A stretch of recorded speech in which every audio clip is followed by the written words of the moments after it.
Machilipatnam media మిత్రుల ఆధ్వర్యంలో మచిలీపట్నం కృష్ణా జిల్లా కలెక్టరేట్ ఎదురుగుండా అయితే కనుక మీడియా మిత్రుల ఆధ్వర్యంలో ఒక వినాయక విగ్రహం పందిరి అయితే ఏర్పాటు చేయడం జరిగింది. ఆ పందిరిలో మనతో పాటు మాట్లాడడానికి పంతులు గారు అయితే ఉన్నారు. ఆ పందిరిలో ఈ నవరాత్రులు 9 రోజులు పూజ చేసేటువంటి పంతులు గారు అయితే మనతో ఉన్నారు. ఆయన అడిగి తెలుసుకుందాం ఇక్కడ పూజా కార్యక్రమం ఎలా జరుగుతుంది అనేది, ఈ వినాయక చవితి యొక్క నవరాత్రుల గురించి అయితే తెలుసుకుందాం. పంతులు గారు నమస్తే అండి.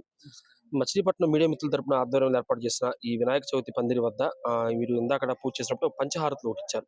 అసలు ఈ నవరాత్రుల్లో చేయాల్సిన కార్యక్రమాలు ఇక్కడ వీళ్ళు చేస్తున్న కార్యక్రమాలు ఈ పంచహారతుల గురించి ఏం చెప్తారు? నవరాత్రుల్లో స్వామివారికి విశేషంగా ప్రతిరోజు కూడా మనం ఒక్కో రోజు ఒక్కో విశేషమైన స్వామివారికి పూజా కార్యక్రమాలు చేయడం జరుగుతోంది ఇక్కడ. అట్లానే ఈ పంచహారతులు అనగా ఏమిటయ్యా అంటే పంచభూతాలకి నితిథిగా మనం ఈ పంచహారతులు ఇస్తూ ఉంటాము. ఒక్కో హారతి ఒక్కో విశేషమైన హారతి. ఒక హారతి కుంభహారతి, ఏకహారతి, అట్లానే నక్షత్ర హారతి, అట్లానే త్రిముఖ హారతి. అట్లా మనం ప్రతి ఒక్క హారతి కూడా కుంభహారతి అనేది ఎటువంటి అనావృష్టి అధిక వృష్టి లేకుండా కుంభంగా అంటే అన్ని విశేషంగా మనకి ఏకకాలంలో అన్ని కుంభవృష్టి అనేది వర్షం ఇప్పుడు ఈ మధ్య కాలంలో మనం చూసాము. కొద్ది రోజుల కాలంగానే కుంభవృష్టి అనగా ఎక్కువగా అతి మోతాదుగా వచ్చేయటం.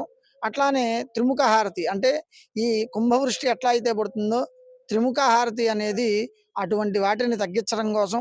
అట్లానే పంచభూతాలకి సాక్షిభూతంగా ఈ పంచహారతులు అంటే ప్రతి ఒక్క పరమేశ్వరుడికి మనం ఎట్లా అయితే పంచహారతులు పంచభూతాలని ఎట్లా అనుకుంటామో ఆ పంచభూతాలన్నీ కూడా ఈ పంచహారతులు ఏకంగా అట్లా ఆ స్వామివారికి వినాయకుడికి ఆదో పూజ్యో గణాధిప. ఏ పూజ చేసినా మనం ఏ సంకల్పం చేసినా వినాయకుడికి ముందుగా చేయాలి. అట్లాంటిది వినాయక నవరాత్రులు. ఈ వినాయక నవరాత్రులన్నీ కూడా ముక్కోటి దేవతలు కూడా వినాయకుడికి వచ్చి పూజ చేస్తారు. అందువలన అంటే విఘ్నాధిపత్యం ఇచ్చింది కూడా వినాయక చతుర్థి నాడే. ఆ వినాయక చతుర్థి రోజు కథ చెప్పుకుంటాం మనం. వినాయకుడికి కుమారస్వామికి ఒక చిన్న పరీక్ష పెట్టగా ఆ పరీక్షలో నెగ్గినవాడు వినాయకుడు. ఎందువలన అంటే కుమారస్వామి ఆలోచనాపరంగా వెళ్ళిపోయాడు కానీ వినాయకుడు మాత్రం బుద్ధిశాల్యం. అంటే మనం ఏది ఆలోచించినా కూడా బుద్ధి గురించి ఏది చేసినా వినాయకుడికే చేయమంటాం. ఎందువలన అంటే తల్లిదండ్రికి పూజ చేసి 3 ప్రదక్షిణాలు చేసి ముక్కోటి లోకాలు కూడా ముల్లోకాలు ప్రదక్షిణ చేసిన ఫలితాన్ని పొందినవాడు.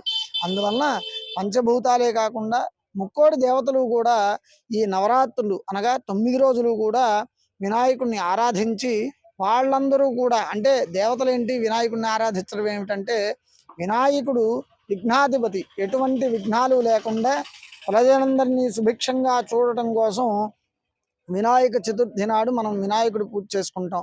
అట్లానే దేవతలందరూ కూడా ఏమిటయ్యా అంటే వాళ్ళు అనుకున్న కార్యక్రమాలు అనగా భక్తులందరూ సుభిక్షంగా ఉండాలని వాళ్ళు కూడా ఎట్లా అయితే కోరుకుంటారో వాళ్ళకి చేసే కార్యక్రమాల్లో కూడా ఎటువంటి నిర్విఘ్నాలు ఉండకుండా చేయటం కోసమే పాదో పూజ్యో గణాధిప.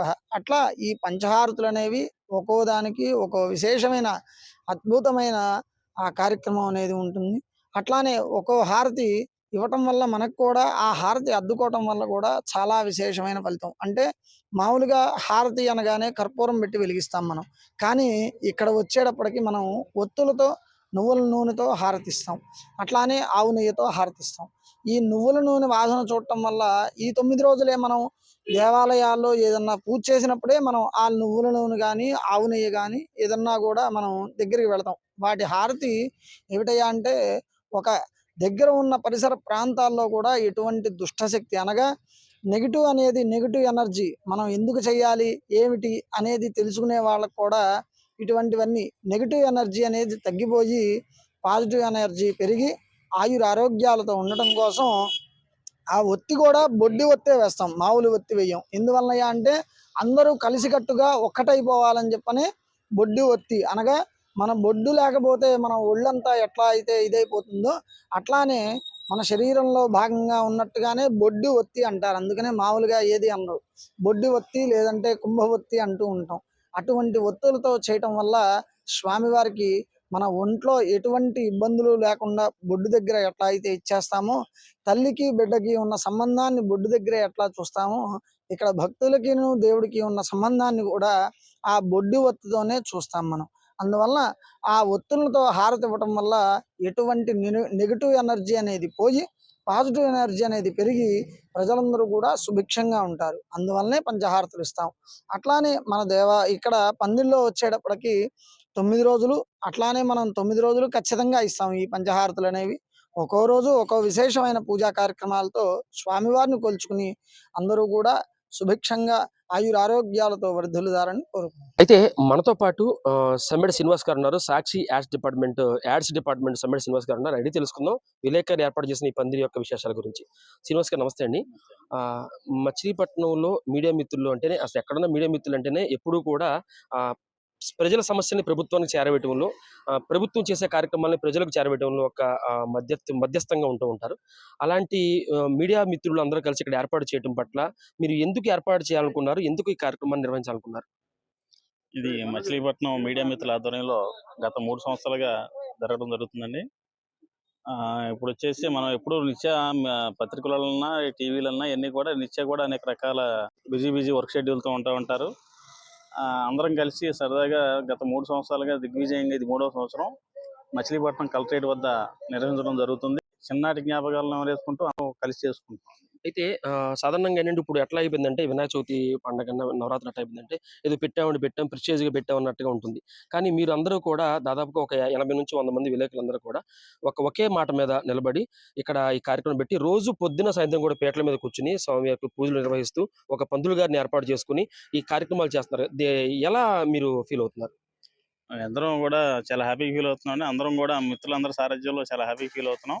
అందరి సహకారంతో వీళ్ళందరూ కూడా కలిసి అందరూ తల చేసి అందరూ కూడా చేయడం జరుగుతుంది. అంటే వీళ్ళు ఏం చెప్తున్నారంటే ఎప్పుడు కూడా బిజీ షెడ్యూల్లో ఉన్న అంటే ఒక రిపోర్టర్లే కాకుండా మీడియా మిత్రులు అంటే ఆ యాడ్స్ డిపార్ట్మెంట్ కానివ్వండి, అలాగే డెస్క్ నుంచి ఉన్నవాళ్ళు కానివ్వండి, అందరూ కూడా చాలా ఒకే తాటి మీద అంటే ఎవరి ఛానల్ని ఎవరి పేపర్ని వాళ్ళు బిజీగా ఉన్నా సరే మేమంతా ఒక్కటే అన్న భావంతో మీడియా మిత్రులందరం ఒకటే అన్న భావంతో ఒకే తాటి మీద నిలబడి ఇక్కడైతే మచిలీపట్నం కలెక్టర్ కార్యాలయం ఎదుటైతే ఇక పందిని ఏర్పాటు చేయడం జరిగింది. వాళ్ళు చెప్పేది ఏంటంటే ఇది 3వ సంవత్సరం అని చెప్తున్నారు. ప్రతి సంవత్సరం కూడా ఏదో పందిరి పెట్టామంటే పెట్టాము, తీసామంటే తీసాము అన్నట్టు కాకుండా దాని ఒక పద్ధతి ప్రకారం అంటే పొద్దున్న సాయంత్రం పీటల మీద కూర్చుని పూజలు నిర్వహించి ఒక పంతులు గారిని ఏర్పాటు చేసుకుని ఆ పూజలు కూడా చాలా పద్ధతిగా చాలా ఒక కథలు పంతులు గారి చేత కథలు చెప్పించుకుంటూ అందరూ శ్రద్ధగా వింటూ అలాగే పర్యావరణాన్ని పరిరక్షించే విధంగా అంటే మీడియా మిత్రులంటే అందరిలాగా కాకుండా ఒక ప్రత్యేకత సంతరించుకునే విధంగా పర్యావరణాన్ని పరిరక్షించే విధంగా మట్టి బొమ్మను మాత్రమే పెడుతూ అంటే మట్టి బొమ్మను మాత్రమే కూడా వాళ్ళు ఇక్కడ ఏర్పాటు చేయడం జరిగింది. అలాగే ప్రతిరోజు కూడా అంటే ఈ నవరాత్రులు 9 రోజులు కూడా పంచహారతులని ఇస్తూ అంటే పంచహారతుల యొక్క విశిష్టతని మనకి పంతులు గారు వివరించారు. పంచహారతుల్ని ఇస్తూ అలాగే ప్రతిరోజు ఉదయం సాయంత్రం పీటల మీద కూర్చొని మీడియా మిత్రులు పూజలు నిర్వహిస్తూ అలాగే ప్రతిరోజు ఉదయం సాయంత్రం కూడా స్వామివారికి నైవేద్యంగా ఏర్పాటు చేసి ప్రసాదాలను కూడా వచ్చినటువంటి అతిథులకు కానివ్వండి, వచ్చినటువంటి భక్తులకు కానివ్వండి అందరికి కూడా ఏర్పాటు చేయడం జరుగుతుంది.